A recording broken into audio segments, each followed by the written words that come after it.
আসসালামু আলাইকুম। এখন আমি রান্না করব লাউ, দেশি লাউ আর চিংড়ি মাছ।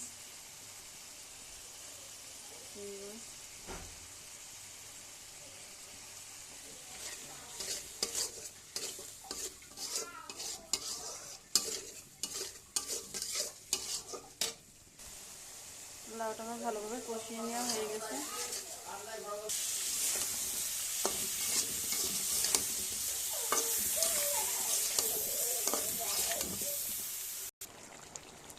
লাউটা আমার কষা নেওয়া হয়ে গেছে, আমি পানি দিয়ে দিব।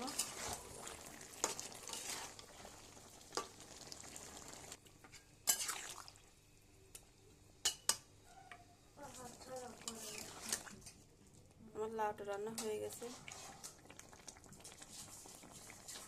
লাউটা সেদ্ধ হয়ে গেছে।